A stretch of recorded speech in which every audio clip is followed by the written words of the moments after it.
ভাবনা। আমি দেখছিলাম, যদি আপনার দেশে কেউ অতিরিক্ত $200 মাসে আয় করে, শুধু $200, নিচে দেখুন, এটা এমন একটা দেশ যেখানে গড় আয় দিনে $3-এরও কম, মানে মাসে প্রায় $90। ভাবুন তো, তারা যদি তার 3 গুণ আয় করে, এমন এক সংস্কৃতিতে যেখানে কেউ ভালো করলে অন্যদেরও ভালো করতে সাহায্য করে। তাহলে এই বিষয়টা হাইতির জুড়ে 1 মাস, 2 মাস, 1 বছর, 3 বছর, 5 বছর ধরে কল্পনা করুন। আপনি এখানে গত 1 বছর বা তারও কম সময়ে যে বীজ বপন করেছেন, তা থেকে আসলে কি হতে পারে। তাই এটা সত্যি সত্যি শক্তিশালী। জানেন তো, এটা $200 আমরা সব সময় আমাদের দৃষ্টিকোণ থেকে দেখি, কিন্তু ওখানে $200 মানে স্কুল ফি, ইউনিফর্ম, বই, শিশুদের স্বাস্থ্যসেবা, নিয়মিত মেডিকেল চেক আপ, জরুরি প্রয়োজন, ইউটিলিটি বিল, বিদ্যুৎ, ফোন সার্ভিস, সবকিছু মেটানো যায়।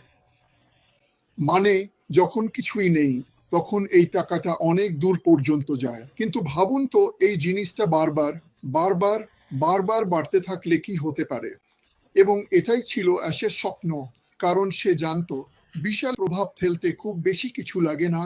আর যদি সবাই এতে যুক্ত হয় এবং আমরা হাইতির যথেষ্ট মানুষের সঙ্গে এই ব্যবসাটা ভাগাভাগি করি, আর তুমি তোমার অংশটা করো, যেটা তুমি অবশ্যই করবে, কারণ তুমি সেখানকার, তুমি ব্যাপারটা বোঝো, তাহলে একদিন তুমি বলবে, হ্যাঁ, আমার এখানে বা এখানে কিছু দরকার। আর আমরা সবাই, কারণ একসাথে আমরা বিভিন্ন দেশের জন্য বিশাল পরিমাণ কাজ করতে পারবো। তো আশ বলেন, শুনুন, যদি আমরা মানুষকে ঠিক যেমন তারা আছে সেভাবেই গ্রহণ করি, আমরা সফল হব। যদি আমরা মানুষের সমস্যাগুলো বুঝতে পারি, তাদের দুঃখ কষ্ট বুঝতে পারি এবং সারা বিশ্ব জুড়ে তাদের সাহায্য করি, এই কোম্পানি সফল হবে। যদি আপনার কাছে বিশ্বের সেরা পণ্য থাকে, কম দামে, এআই ডিজিটাল, তাহলে কোম্পানি সফল হবে। যদি আপনি সবার আগে ঈশ্বরকে রাখেন এবং তাকে নেতৃত্ব দিতে দেন, এই কোম্পানি সফল হবে। জয়, জয়, জয়, জয়। মূলত আমি এটাই বলছি। ফ্রান্স ঠিক এটাই বলেছে। সে খুব উত্তেজিত, সে দারুণ উদ্দীপ্ত।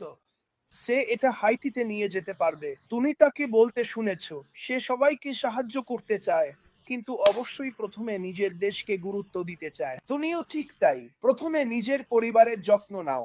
স্পিকার, এই কোম্পানি সম্পর্কে সঠিকভাবে কথা বলে আশ মুফারাকে তার প্রাপ্য সম্মান দেওয়া হচ্ছে। এই কোম্পানিতে আমরা চাই না কেউ কাউকে কোনোভাবে প্রভাবিত করুক। আমরা ন্যায্যতা চাই। আমরা চাই প্রতিটি মানুষকে সাহায্য করতে পারি। একবার কল্পনা করো, চলো সারা বিশ্ব থেকে 10 লাখ মানুষের সংখ্যা ধরি। প্রতিটি দেশে যদি এই কোম্পানির কারণে মাত্র 2 জন অসাধারণ কিছু করে, তাহলে ভাবো তো এই পৃথিবীতে কি হতে পারে। শোনো, আমি বলছি, এখন চারপাশে কত রকম পাগলাটে ঘটনা ঘটছে। আর যখন চারপাশে পাগলাটে ঘটনা ঘটে তখন কি হয়? তখন সমাধান দরকার হয়, কারণ মানুষ নিয়ন্ত্রণের বাইরে চলে যাচ্ছে। তারা ভয় পাচ্ছে, তাদের যুদ্ধের ভয় আছে, তাদের অনাহারের ভয় আছে। আমরা চাই না কেউ অনাহারে থাকুক, আমরা চাই না কেউ মারা যাক, শুধু কিছু পাগল রাজনীতিবিদ কারো ওপর কিছু ছুঁড়ে মারার সিদ্ধান্ত নীল বলে। এই কোম্পানি সবার ব্যাপারে ভাবে। আর আমি প্রতিদিন প্রার্থনা করি, কারণ আমি তোমাদের সবাইকে দেখাতে চাই যে আমরা সত্যিই তোমাদের ব্যাপারে ভাবি। একটা বিষয়ে যা আমি কিছুদিন আগে অ্যাশের সঙ্গে আলোচনা করেছিলাম, সেটা হলো ও প্রার্থনাগুলো খুব ভালোবাসে। এই কোম্পানিটা আসলে সবার কাছে পৌঁছাতে চায় ঈশ্বরের ভালোবাসা আর সহায়তার বার্তা নিয়ে। এটাই আসল কথা। টাকা বাদ দিন, টাকা বাদ দিয়ে শুধু বলুন, সাহায্য করুন। আমরা ব্যক্তিগতভাবে মানুষকে সাহায্য করছি, তাই এটা আসলে নিরাময় আর সহায়তা, এই 2H নিয়ে। এটা ফ্রান্টিজ বেছে নিয়েছিল।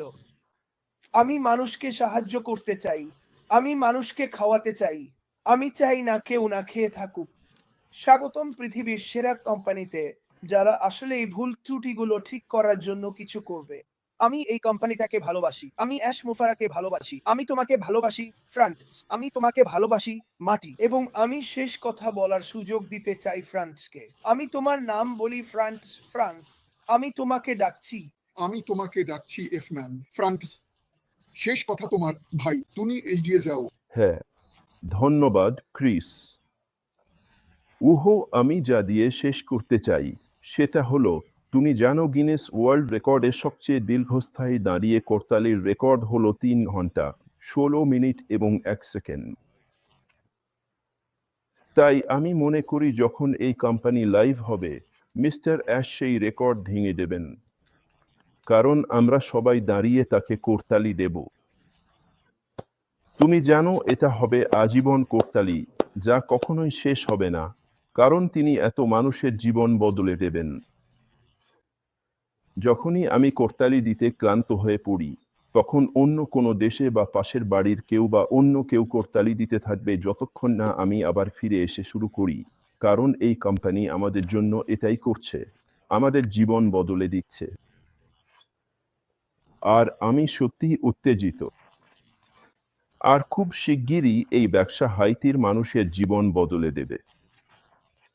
তুমি জানো আমি মিস্টার মুফারাকে যথেষ্ট ধন্যবাদ দিতে পারবো না। আমি তার প্রতি চিরকাল কৃতজ্ঞ থাকব।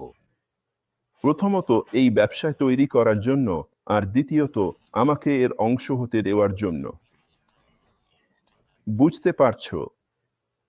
আমি এবং এর অংশ হতে পেরেছি। প্রথমত সেদিন তিনি যখন সেই বার্তাটা ব্যাক অফিসে দিয়েছিলেন, জয় জয় বিজয়ী, আমি বলেছিলাম, ভাই আমি তো আগেই বিজয়ী হয়েছি, জানো। আমি জানতাম আমি তো আগেই জিতেছি, শুধু ব্যবসার অংশ হয়েই নয়, আমি আগেই জিতেছি কারণ উনি আমাকে যে পরিবারটা দিয়েছেন সেটার জন্য। বুঝতে পারছো? দেখো, আজ আমি ক্রিস ও মাটির সাথে কথা বলছি, আর এত মানুষ আমাকে শুনছে, যেখানে আগে আমার কোনো বন্ধু ছিল না। জানো, পুলিশ অফিসার হিসেবে সতর্ক থাকতে হয়, কারণ কাউকে বিশ্বাস করা যায় না। আমার তেমন বেশি বন্ধু ছিল না, আমি তেমন বেশি মানুষকেও বিশ্বাস করতাম না, কিন্তু এখন ভাই আমি সারা বিশ্বের এত মানুষকে বিশ্বাস করি। আর একবার ফ্রান্সিন এখানে মিয়ামিতে ছিল। আমি ওকে দেখতে গিয়েছিলাম। এটা কল্পনা করো, আমরা কথা বলছিলাম, আমরা একসাথে একটা ওয়েবিনার করেছিলাম, আর এখন আমরা মুখোমুখি। মানে আমি একে সামনাসামনি দেখেছি, মানে আর ভার্চুয়ালি নয়। আর আমি একে সামনাসামনি দেখেছি। কি ধরনের, এটা কেমন আনন্দ বলো তো? তুমি বুঝতে পারছো আমি কি বলতে চাই? এটা হলো, মানে আমি বোঝাতে পারবো না। জানো, ক্রিসকে দেখা, মিনুকে দেখা, ফ্রান্সিনকে দেখা, এই আনন্দটা, এই ধরনের জিনিস এই কোম্পানি আমাকে দিয়েছে। আর এই কারণেই জানো আমি এই কোম্পানির জন্য গর্বিত। আমি এর অংশ হতে পেরে গর্বিত। আমি আশ মুফারেহকে চিনতে পেরে গর্বিত। আমি সবাইকে চিনতে পেরে গর্বিত, কারণ আমার জীবন, প্রতিদিন আমি ঘুম থেকে উঠে খুশি থাকি। প্রতিদিন ঘুম থেকে উঠে ভাবি, আমাকে ক্রিস জনসনকে দেখতে হবে তারা কি নিয়ে কথা বলছে। এটা এমন নয় যে টাকা তোমাকে সুখী করে না। হ্যাঁ, টাকা ভালো, কিন্তু যখন তুমি জীবনে এমন কিছু খুঁজে পাও যেটার সঙ্গে তুমি জড়িয়ে থাকতে পারো, সংযোগ স্থাপন করতে পারো, এমন কিছু যা তোমাকে খুশি করে, যা তোমাকে আনন্দ দেয়, যা তোমাকে আশা দেয়, জানো যে আগামীকাল তোমার জীবন আরো ভালো হবে। আগামীকাল তুমি অন্যদের জন্য একটি উত্তরাধিকার রেখে যাবে। আগামীকাল তুমি কারো জীবন বদলে দেবে,